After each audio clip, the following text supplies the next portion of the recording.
Welcome to another conversation that we're going to have today, where we're going to unpack, in essence, what we're seeing in our criminal justice system. I'm Slindelo Masikane, and I'm your guest anchor here on UJTV. Thank you so much for having me. It really is an honor. I'm an award-winning broadcast journalist as well as a producer.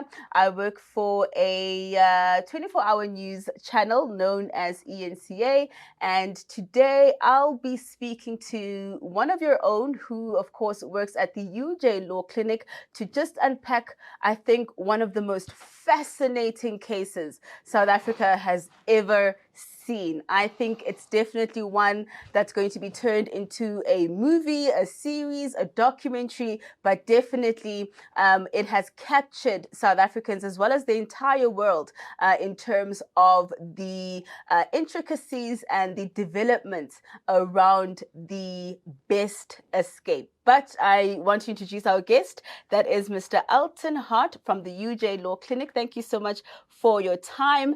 And I really think this is a case that is going to be used in case law. I think for years to come. I think it's something students at the university are really going to get a lot of knowledge on in terms of how the law works. Now, we know Thabo Bester, infamously known as the Facebook rapist, escaped from the Mangaung Correctional Center in May of 2022. Almost a year later, it was finally confirmed by authorities, through the help of the media, mind you, that the so-called fire at the prison was just part of an elaborate escape from prison, that Thabo Bester never died, but that he has actually been living a lavish lifestyle in Hyde Park with his girlfriend, Nandi Pakum. Now, this case, of course, has now come to light only this year because of the photograph that was circulated in various publications asking whether or not Thabo Bester had actually died. And of course, through, I think, the pressure from the media, this is why we're finally seeing the wheels of justice starting to turn. Perhaps on the surface, what do you make of the way in which the story was revealed? As I always say to the guys, this is like the Bonnie and Clyde of South Africa. It's just in movies that you see these things happening, but obviously South Africa, we're unique and things like this happen. And the way how this escape was orchestrated, the amount of work that went in. So this is like premeditated next level, where you would actually get a person who was in essence a nobody before the media actually got wind of the story and actually exposed the story. He was pretty much a nobody, lying under the radar and stuff like that, doing his things like he do best, scamming people out of money. And suddenly when the media came in, it changed the whole legal landscape. Everybody's on their couches, watching, following, looking out for tweets. And I know even if when you tweet, people is asking for more. And that is sometimes the important thing, so that people wants to be kept abreast of what is happening. And this is one of the cases that actually got young kids, young generations, talking about the law and actually interested in how the law is practiced in our country. And obviously we'll still see a lot of things unraveling, but for now we sort of have close to pre-trial, and we will see how this pans out. But there's a lot of training that law teachers, lecturers can actually take from this Thabo Bester, as it's dubbed now the best escape ever, to actually teach how certain things should be done, and that is on safety and security, or maybe the law. And we'll still follow it, and through the media, obviously, it makes it much easier for us to actually stay abreast of what's happening and the next move, what can we expect, and that helps a lot. You know, I think the police, law enforcement in general gets a lot of flack for the work that, you know, they don't get done, the high levels of crime. But I think in this case, we can applaud them. I think from the moment it broke that Bester had escaped and the time in which they were then brought back from Tanzania was quite a short space of time. And mind you, it was the mere fact that he had escaped that now police once more had to get involved to bring him back. For me, I can say it's a good thing or a bad thing. No. It's only because the media was watching them that the police started acting. I mean, if you look at now the cash in transit heist, the media is on them, but not really now, like really on their necks. With the Thabo Bester case, the media, the journalists, you guys were on them 24/7. And lawfully or unlawfully so, they did something. And that is also another hot debate that's on the table. Yeah. Did they act lawful or unlawfully? That's one of the other things that's there. But they did something, be it through using external forces, whatever forces. And it's the first time ever that a chartered flight goes out of South Africa to Tanzania or any foreign country to collect fugitives of the law. Because we have the Bushiris, we had the guy that was in Brazil, we have the Guptas, and yet no plane was started up for them. But for Thabo Bester, they started the plane. That's because I think they were embarrassed that a person that allegedly never got matric pulled wool over their eyes. And that's how I see it. But yes, they did a great job in that from April to I think it's May. In that it's like maybe 15, 17 days. They actually tracked them down and brought them back to South Africa with or without their ways and means of doing it. But that's how I see it. They did act quick enough when the media was now literally knocking on the door, say, what are you guys doing? Yeah. Then let's talk about what we saw transpiring after that chartered plane landed in South Africa. We had Bester, we had Nandi Pakum making their first appearances in court. And subsequent to that, we saw Nandi Pakum then alleging that she's been kidnapped by the state, that she was brought back into South Africa unlawfully, and that she was in essence kidnapped in Tanzania, and she was brought back against her will. Where are we in terms of Nandipa Makudumana and her claims actually finding any kind of joy inside the courts? Her application in the High Court in the Free State has been dismissed twice with costs. But I do know that there was a constitutional finding made in that judgment, despite the fact that her applications were dismissed. No, indeed so. What happened is and she alleged that the police authorities or the law enforcement agencies that actually escorted her from Arusha, from Tanzania's airport, then back to South Africa, abducted her. And the thing is, although the judge, Lopsha, that actually heard the matter in the High Court said that she was brought back lawfully, he then said, or not lawfully, he said that sort of half her bringing her back was a disguised extradition, which he made that fact finding to say it was a disguised extradition. But because she gave consent, that's actually where it sort of half now made this extradition legal, because she consented to be extradited back to South Africa, and he latched onto her little. She said she wanted to see her children. So that issue, and it's like he made a footnote in his judgment, like a one-liner on consent, which I think what he then ultimately did for Nandipa is he opened the door to say there was a fact finding made by the High Court that this was a disguised extradition.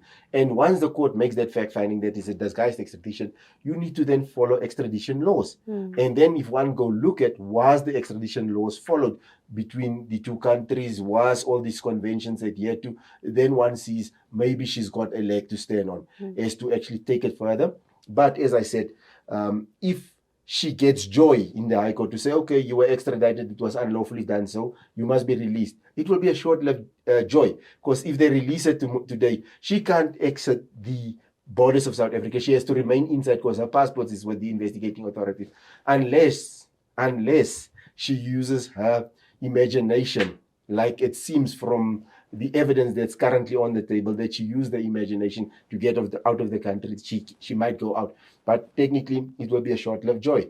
So for her to actually venture down that avenue, I don't think it's just going to maybe prolong the actual trial that we deal with, the Bester escape, the death of Katlego Bareng, and to get to the nitty-gritty so that South Africans actually understand what happened at the maximum prison, which is housing the most dangerous criminals in this country. How can somebody walk in and out of there like it's a hotel? And that's where we're currently at.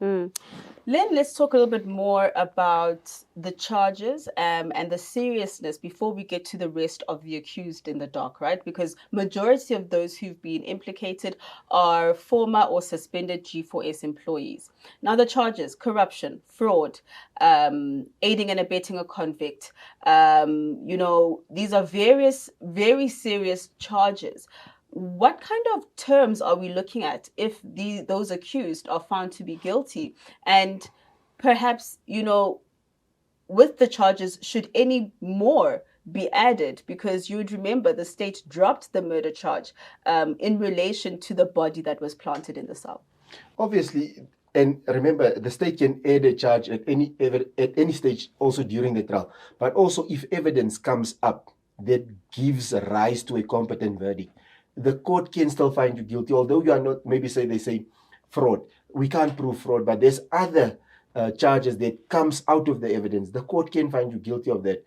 And obviously, these people, one looks at, there should have been common purpose amongst them as to commit this crime, staging, the premeditation that goes into the whole planning, how Katlego Bareng's body was brought into the prison, all the people, all the role players, how gates was open, because these gates just don't open, and it was at night. Because obviously for me, I feel there is much more people that should be added to these accused, because these people that's currently in the dock is all, like, if one can say, entry level, supervisor level type of employees. You cannot say that is the only people, because for me, the head of prison, if a prison is unlocked at night, he's the first one to know. So why is that head of prison not even being sort of looked into? And if you look at when they rounded up the group of suspects, it was all these people low level, the managers that were sitting there in the top positions, none of them was even persons of interest. For me, it's like, are we also going to step into a place where you would have all these people that's like low-level entry employees that doesn't really have a bearing on the higher-up decision-making, that will be found guilty and actually sentenced, and we'll never know how this elaborate escape really transpired, how it was planned from the inside of prison by Thabo Bester, and who all was on his payroll. So for me, that is the type of things that we need to look at, and I hope that the investigation team will look further than just these people that's currently. And now we even see that they've dropped charges against 3 of the accused persons. So is it now a sign? For me, it looks like maybe they don't have sufficient evidence, and that's why also maybe they drop the murder charge, because they see that they might not be able, although you can have competent verdicts. But I think that is where we sort of are delving into. And I don't see, they said the trial will start somewhere in January or early next year. I don't think the trial will start, because there's still a lot of things, discovery that needs to happen. So it's, for me, we'll still have to wait. That's where actually I wanted to go with this in terms of the accused. We had 12 people in the dock, including Bester. We're back down to 9, with 3 of the accused having charges against them dropped. But what's quite interesting is that one of those who's had their charges dropped is going to be a state witness. Does this mean that there could have been some kind of an agreement, a deal? And does it speak to the strength of the state's case? Perhaps they don't have enough to get convictions. No, that indeed so. And in terms of Section 204 of the Criminal Procedure Act, you can give certain deals to certain of the accused persons to say that you testify open, honest, and frank, and then you have immunity against being prosecuted. But your evidence must be of such a nature that it will help the state to actually get a successful conviction. And the mere fact that we're now seeing that they're putting Jansen on as one of the witnesses, maybe she's got some information that can actually help the state in prosecuting these other 9 to their involvement. And on that basis, they decided, okay, we'll give you maybe a deal, because you were like literally maybe just there to open a gate. You were most probably told, so listen here, you'll get X, Y, and Z, and you can open the gate. That's just pure speculation, but that can be a possibility. And hence, she had to understand the whole modus operandi of the group, the 9 suspects plus whoever else aided them, to say, this is how we're going to hedge this plan, make this plan hedge.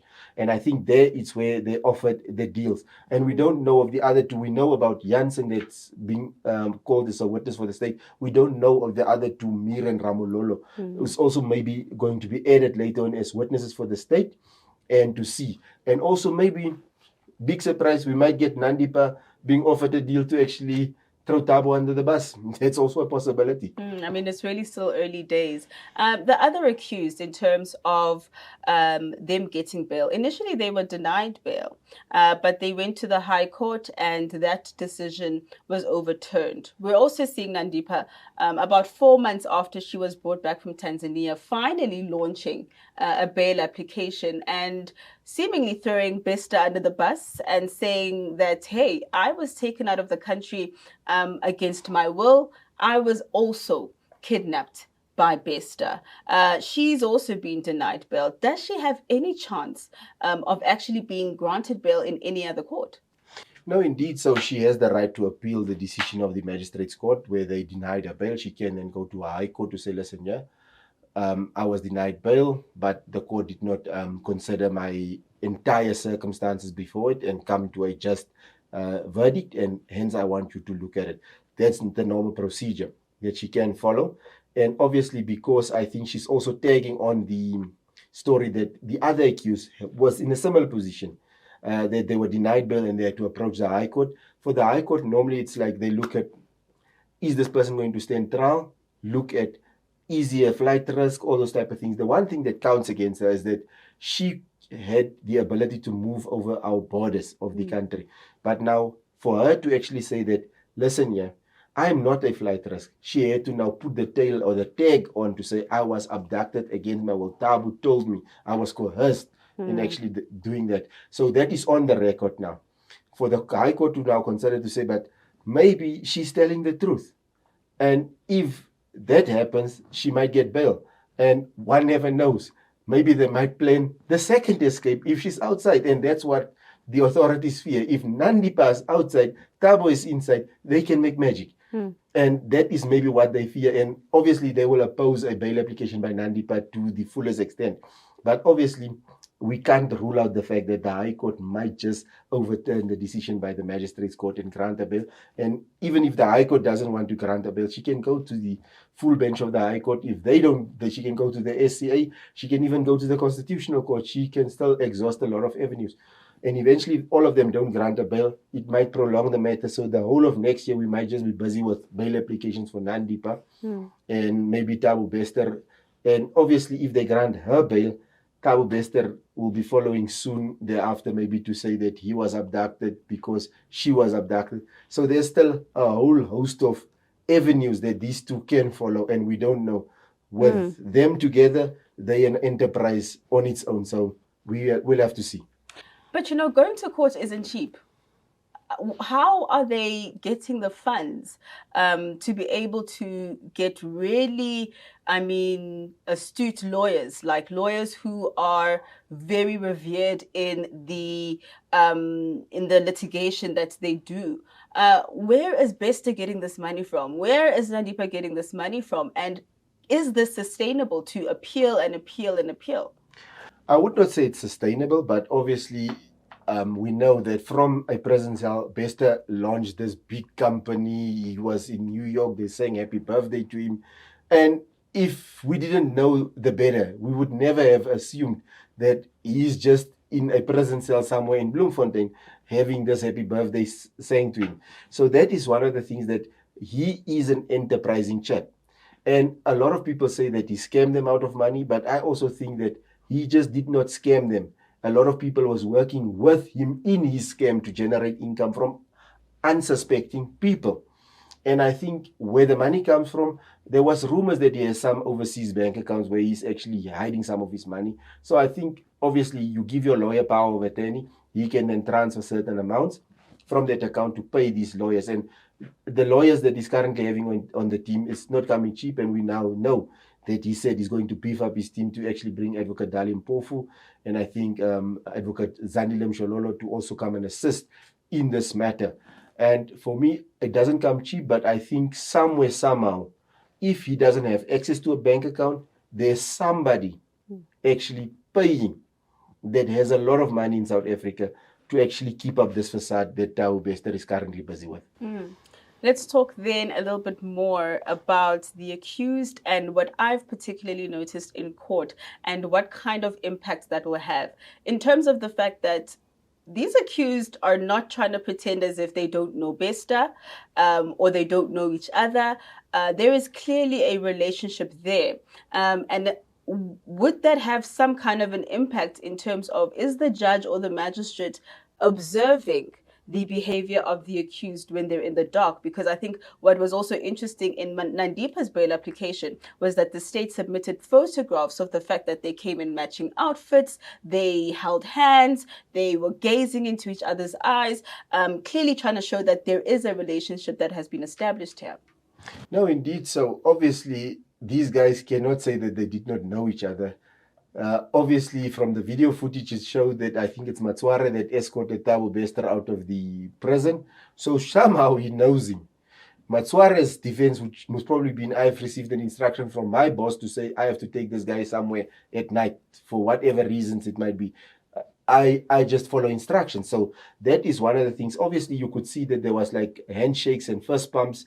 And you could see that sort of half these guys, they were not angry when Thabo stepped in to say that he used us, and actually it means that they were willing participants. Yes, if one can look at it, they were willing participants in whatever took place, if it ever happened, based on what we see there. So one can say that you can draw that inferences, but remember, the magistrate that's currently dealing with the matter, it's in magistrate's court, they will not hear, or they would not have had sight of these things, because the matter is now being transferred to the High Court. So before a judge, the judge would not have, and the judge is also supposed to be impartial, he should not have had anything, but because obviously there's things being tweeted, the media is there, so you would have heard something about this case at some stage. So, but the judge needs to be impartial in how he actually treats these accused persons before court. So they need to listen to the evidence, check, is it admissible, is it relevant? All these law of evidence requirements need to be met before it can sort of carry weight. And then you look at the credibility of the person that's testifying in court. So all these things is what one needs to check. And obviously what has transpired there in the magistrate's court would not be in, it was not in sight of the person that will eventually do the trial, because now the matter will be transferred to a High Court. It might be before a judge, then they will do the preliminary things, and eventually the DJP of the High Court in Bloemfontein will then allocate it to a judge that will now see to the actual running of the trial. So they might not have sight, but if the state is clever, they can most probably bring these type of things, because they make mention of it on the bail application, and the bail record then becomes part of the trial record that you can actually cross-examine a witness or an accused person, especially Nandi Pakum saying that Thabo testified. So she needs to now stick to that story when it comes to the High Court. She cannot change, because then they will say, but she's not, you were lying to that court. Why were you lying? That you say that Thabo actually abducted or kidnapped you from South Africa to take you wherever you wanted to take you, be it America or whatever country. So you need to come and tell us. So that is the prickly pears that they would be dealing with if now they're going to now change their story again. So once you give something on bail application, you have to run through with that narrative. And I think that is where they need to now make sure they get proper legal advice so that their story stays straight. Then let's talk about these missing items.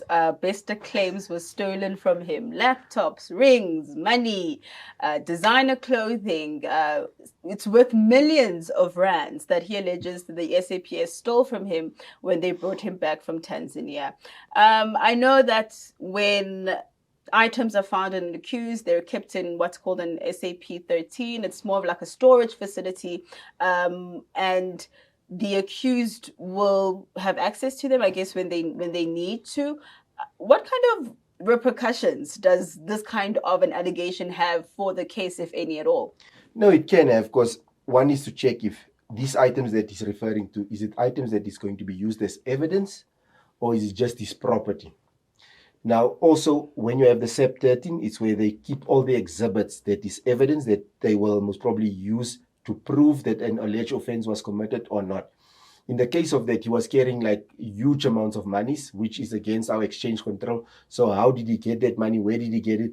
To carry it cross-border, because we know that there's the 25,000 rand threshold that you need to declare if you're carrying these types of money with him. So then obviously once they find stuff in your possession that you could lawfully possess, the state cannot seize it. That's what the CPA says. Because in Section 20, it stipulates the 3 types of articles that they can seize from you if it was used or reasonably suspected to be used in the commission of a crime.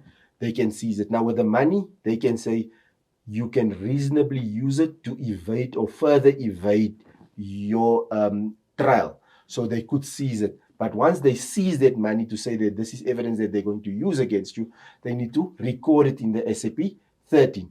Now already we know it's not recorded in SAP 13. And my working in South Africa, I've seen SAP 13s that got ransacked. I've seen that. I'm not saying it happened in this case, but I've seen where people would take stuff out of the SAP 13, tamper with the evidence, and then it's no longer there, then the chain of custody is messed up.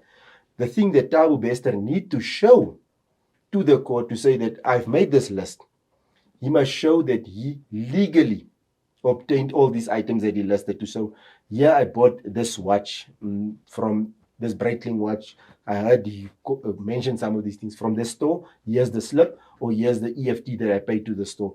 All those type of things. Here, the money that was in my possession, I drawed it from my bank.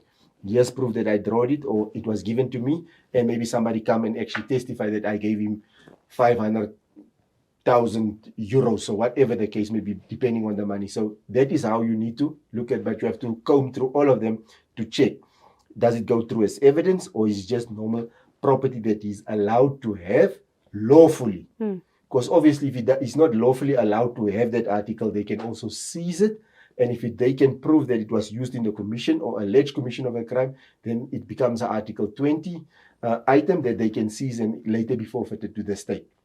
Obviously not forfeited to the police officials, but to the state. So we need to just make the distinction, because he's already saying that the officials that sort of, in his word, abducted him from Tanzania, sort of technically robbed him of these items and then put him in custody, and they enriched themselves from his items. And that is where he's currently at with that. But obviously there are certain requirements that he needs to show, or things that he needs to show, that he was in lawful possession and these items were not proceeds of crime, if one can put it that way. What do you make then of Nandipa's, what I would deem a strategy in throwing Bester under the bus and saying, I was kidnapped by him? The state is going to go all out in proving that they were in a romantic relationship, that they lived together in Hyde Park, that she was the main person to facilitate his escape from prison. Is this a good strategy for Nandipa in terms of obviously trying to get out of jail, or is this going to backfire in the long run? Obviously, one needs to look at all the charges that's leveled against him, with the murder charge now being off the table. Maybe the maximum that he can get, maybe like for fraud, 15, corruption, maybe 10, defeating the ends of justice, maybe 5. So if you look at the maximum amount of years that he can spend is maybe 15. And if they can get it to such an extent that the court, maybe he gets found guilty, and then the court say, okay, but we sentence you for 15 years for this specific crime. And they get the lawyers to actually persuade the court to say, but all your sentences will be running concurrently, which means after 15 years, he's a free man. So if Nandipa is out, he can still run his enterprise. Because she's out, she's the enabler, she still does what she has to do. When he needs money, he can get money from her, all those type of things. Because clearly you can see that this relationship of them stretches over a long period of time, and there's like serious emotional attachments. Although people might say that she might be forced, she might just use that as a strategy. And for me, I think, this is my personal observation, I don't think Thabo is the master. I think Thabo is the mind, Nandipa is the master. That's what I think. Nandipa mastered Thabo the mind. Thabo puts the plans in place. She comes up with what one say, this is the model that we're going to use, and Thabo execute that model. He's the mind that execute, because he is, what people say, he's a very charismatic speaker. He can actually engage people. He has that street skill to engage people, to actually convince them what they are doing is actually a good thing and not a bad thing. I mean, we could unpack the intricacies around their relationship for some time, but I think what's quite interesting for South Africans to try and grapple with is, how does a medical doctor get wrapped up with a convicted murderer and a rapist. I mean, she seemingly, from the surface, has lost everything. She is in jail. Her children are with their father. She's been stripped of her medical title. How does she then perhaps move forward? Would it not have been easier for Nandipa to just turn state witness when she returned? That would have been maybe the easier option, but obviously I think whatever she does is very calculated. She thinks something through, and people might say that she's now not a very intelligent person, that she would get herself involved with Thabo Bester, but people should not underestimate Thabo's abilities also. And there's rumors that Thabo at some stage was also even studying law. So he would know the loopholes and how to go about certain things, because people say he was busy with studying law there in prison.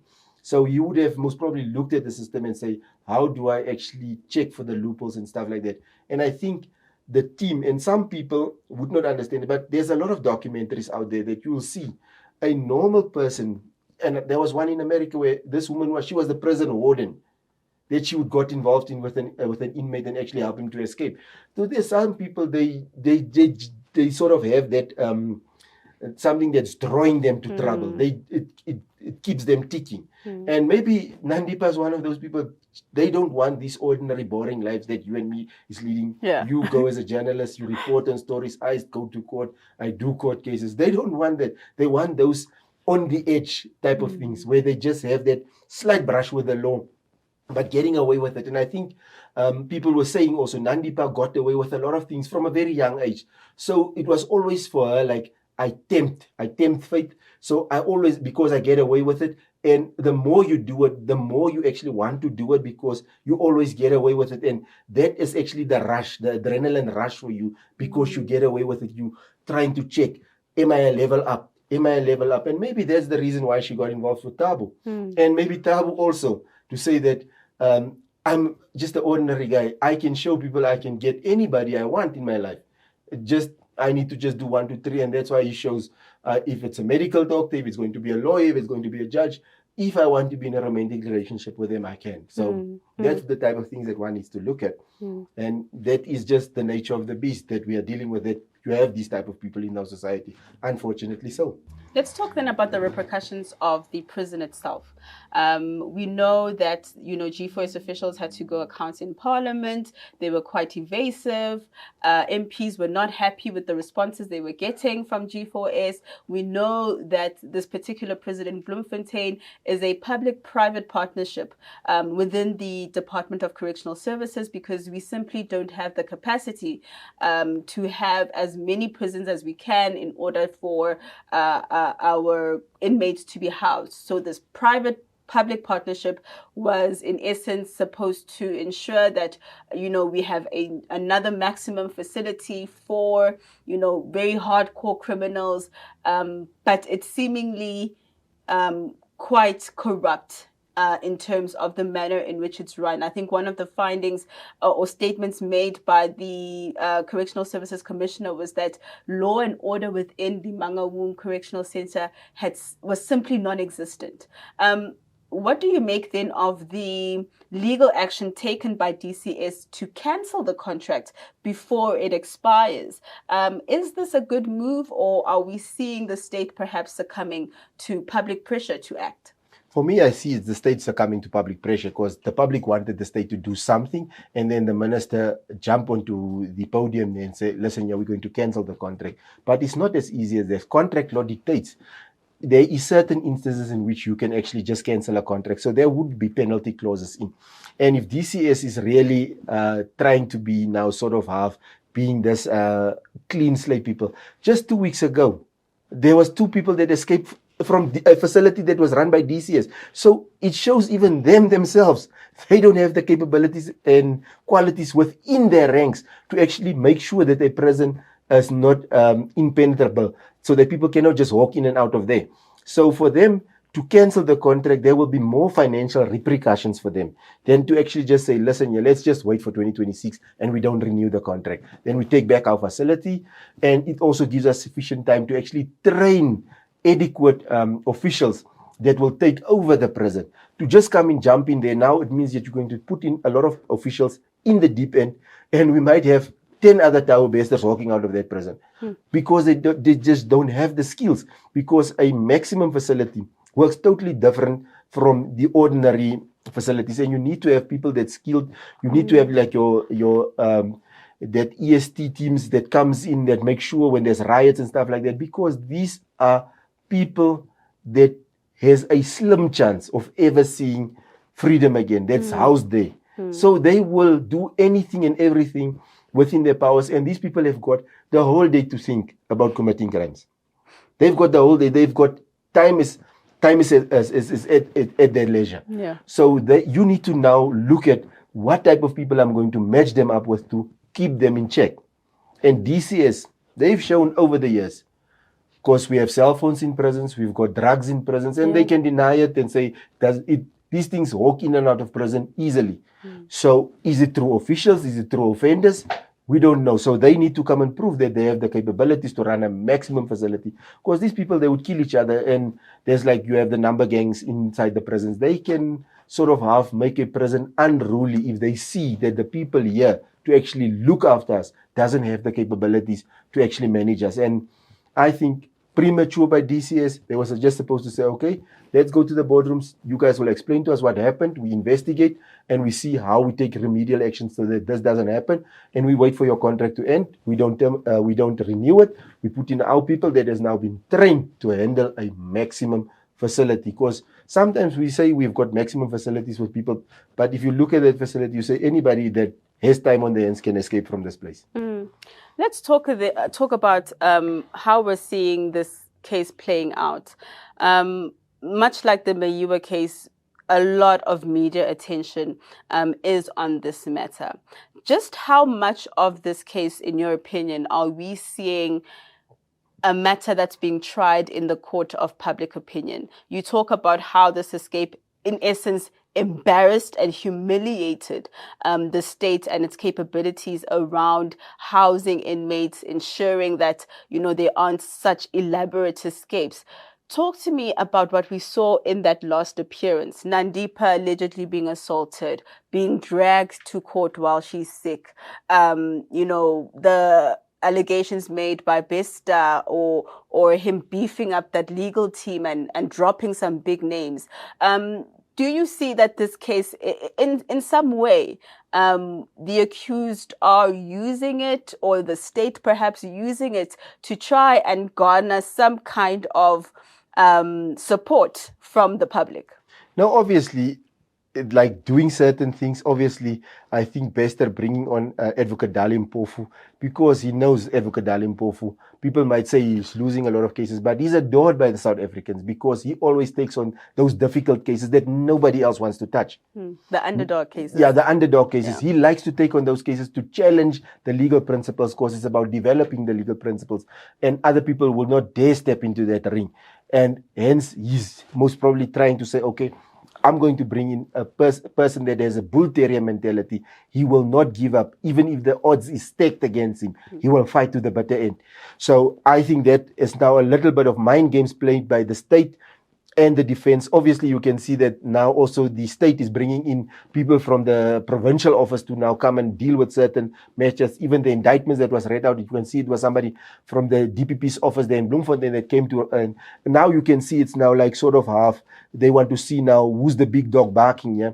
And it's like you hear also in the sentiments of people, and there's a lot of young chaps. If you look at social media pages, they sort of, Thabo Bester is their hero.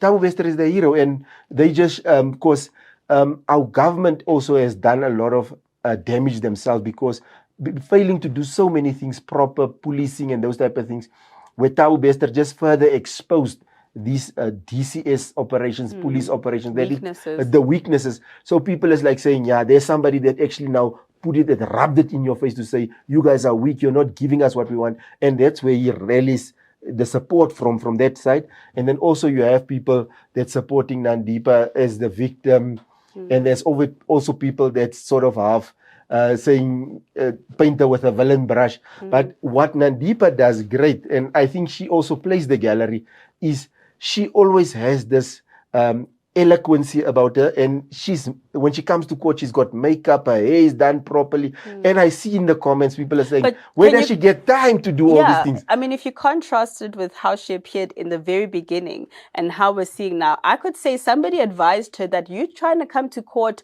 hiding your face, wearing a hoodie is not doing anything for you. You need to expose yourself. You need to, show how pretty you are. Yes, and that's where she gets, because she's a pretty woman, and then a lot of men also looks at the prettiness and forget the other side of the coin where she got herself involved in, and they sympathize with her. And it also, like, she sort of half brings out that vulnerable part in her that speaks to that notion that says maybe Thabo actually coerced and influenced her indirectly or directly so to actually go with him on this elaborate scheme of escaping and doing the things that. So she is not a person that was just lying down. She's going to bring the fight to the table if needs be. And I think she was advised, and I don't think it was from her legal team. I think it's some of her friends that advised her to say, listen, your girl, you need to up your game. Let people see you. Bring that subtleness, that Dr. Nandipa, give them that. That's what they fell in love with before the story of Thabo Bester broke. So get people on that side. And obviously, when the public starts talking about certain things, you see also sometimes the courts, they might say that they are impartial, but they listen to these things. And I mean, in the sense of a UA trial, you could hear that the judge said the other day, course, you have these experts that telling me on TV that I'm not impartial and partial. So these things happen. So it helps a little bit. And it's about warfare, legal warfare, that you have to use to actually make sure that something tips in your favor.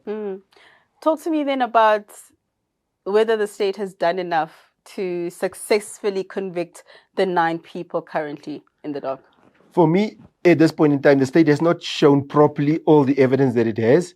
And obviously that question as to how Katlego Bareng actually died, because they say there was a blunt force injury to his head. So we don't know who actually administered that injury to him when he died. So there's a lot of things that still needs to be unraveled. And obviously, when we get to the pre-trial stage, we most probably might see the state's hand as to who they're going to call as witnesses. That will give us a clear trajectory on what the state is trying to prove, which are the things that they want to actually take to whoever. Of course, not all of them. You might find all of them guilty on common purpose, the 9, but you might not find the one guilty on maybe defeating the ends of justice, or maybe there's something with a corpse, a damaging of a corpse. You might find there's maybe 2 that's, because they said Nandipa, and I think it's the guy from Zanda Moyo from Zimbabwe that actually took the body from the morgue to actually hand it over to Motsware. So where did the corpse, damaging to the corpse actually happen? Who actually set the corpse alight in the prison cell? Was it Thabo? Was it Motsware? Were the both of them? Who threw gasoline? Who light? So those type of things. And obviously the video footage doesn't show, it just shows that maybe that body was charred outside already. We don't know. Maybe this person was in a car accident, hit his head, and the car started firing up, and his body burned. They just took a burnt body and brought it there, and then they can say, but you can't prove that we actually killed this guy or burned the body. So there's a lot of things that one can look at. But obviously, it's still, they like sort of half. They're just putting out their feelers to see what is the state offering. And also the state is also looking at these people and say, maybe you'll make a move that make us to actually send our investigators in that direction. But only time will tell. Then just to wrap this conversation up, I think I do see questions around the speed at which this case is moving at. Do we see us moving towards this pre-trial phase and a trial phase because of the pressure around the fact that we do have a lot of South Africans watching this particular case and how the justice system is going to handle it? We have many other cases in South Africa that seemingly aren't getting the same amount of attention. No, that's indeed so. There's not a lot of cases. And I mean, these types of charges that you see in these cases, every day, you go to regional courts, the court rolls are packed with these type of cases. And I mean, now recently you have people with fake qualifications. There's all sorts of things, but it doesn't get the media traction that it should be getting. But this case, because the 3 government departments was embarrassed, and they have a direct interest, because elections is on the way, they need to show that they are being, or they need to be seen that they're doing something and they need to act. So I think they would there's a lot of political pressure also in this case. But obviously the case was postponed to, I think, January 2024. So Advocate Mshololo, Advocate Mpofu needs to come on record. They will then need time to actually consult with their clients. So that pre-trial that we hear is going to happen in January, I don't think, because these guys need to consult with their clients first, because they need to find out, is the investigation complete? Yeah. And we didn't hear the state even mentioning that the investigation is complete. So you can only give a person the docket content once the investigation is complete, unlike what we're seeing in Senzo Mayiwa, that things is jumping out of the cracks when we go along. The investigation is complete, give the docket content, then I need to give you time to go through the docket content and then consult with your client. So that might leave us somewhere around about June, July. And obviously, these advocates don't just do one case. There's a lot of cases. So then one needs to check, when are they available? When is the court available? And these dates must match up so that they can actually set pre-trial dates and eventually set a trial date. So 2024, we might be having backwards and forwards between these two sets of legal teams from the state and the defense. Or maybe with the political pressure, maybe they might try and cook something quickly, but it might be detrimental to the state's case to actually prove that these crimes was committed by the 9 accused. Certainly sounds like we have a long way to go. I've had sight of the indictment. I've seen that there are some confessions. So we might be seeing another trial within a trial, who knows. But for this episode of the UJTV conversations, this is where we're going to end it for now. Thank you so much for joining us. And thank you once more to our guest, Mr. Elton Hart from the UJ Law Clinic, just really giving us a rounder idea in terms of what we're seeing within our criminal justice system and the court cases that have South Africans, glued to their TV screens. So until next time, it's bye for now. The University of Johannesburg, the future reimagined.